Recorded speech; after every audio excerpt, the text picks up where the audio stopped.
I'd like everyone to give Pam a great big welcome. Oh, thank you. Thank you very much.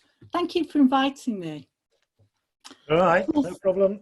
Yeah, it's brilliant. Of course, here we're still locked down and we're still waiting to hear the news tonight. Are we still? Who knows? Anyway, thank you for inviting me. I'm going to read 3 poems, and they're from Strange Fashion, which is recent collection, end of 2017.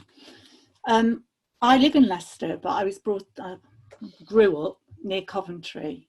So this is kind of about that. Home, Redux.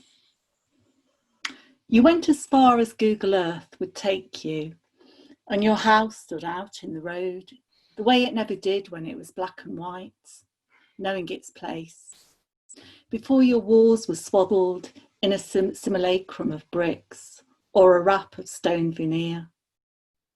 Rain won't leave a trace of sorrow on those sills or walls. The wood on the front door won't bulge or splinter. The paint won't flake. A car has replaced the path. Your parents never had a car. No wrought iron gates. Everything you knew, gone. Moving on. You'd forgotten names of roads. Edward Tyler, Briardine, Armson. The whole front looks like a miniature ranch. It gets to you, these digital games. You can zoom in on a mother with her arm around her daughter. That blonde man on a bike, oblivious. You came back as a spy. Mrs. Stokes' shop where you bought K-Lide gobstoppers, pop, sweet tobacco before you caught the bus to school. Gone. They've landscaped the gravel pits where men thought you were older. You went as far as Google Earth would let you. Your house stood out like a sore appendage, thumbed to leave. You knew your place, went back, zoomed out again, paused, hand on the mouse. So yeah, I've been in Leicester for a long time, since I was at university many, many years ago. So the next 2 poems are about Leicester in some way or other. The Narborough Road Rainbow is more like spilt yellow paint dripping from a shelf in B&Q, or a ladder in the same shop with cobalt blue rungs. From here anyway, stuck in the traffic between my mum's flat, the 4 o'clock carer, and the hospital ward where my son's waiting for cigarettes.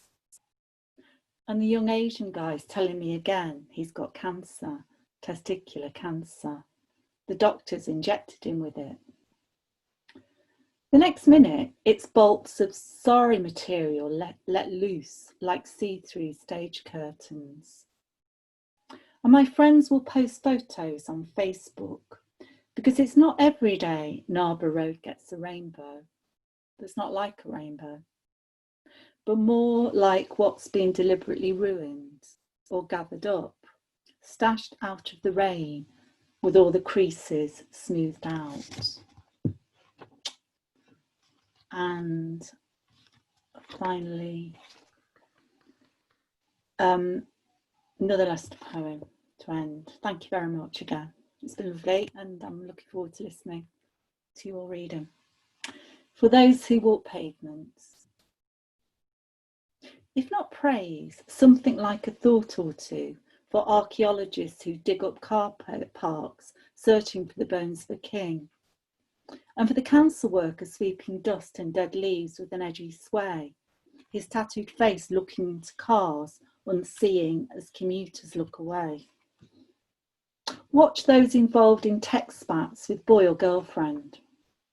The woman who stops and holds up her phone as if it were a chalice, and she sought to quench her thirst. Those who read the pavement cracks and stones, who walk as if on air, or weighed down by something shocking left over from their dreams. Spare a thought for the wanderer, meanderer, the blinkered, the lost. Spare another thought, light a candle, for those who travel without compass or map, who leave the house with vague intentions, an idea of destination, yet happily drift off course.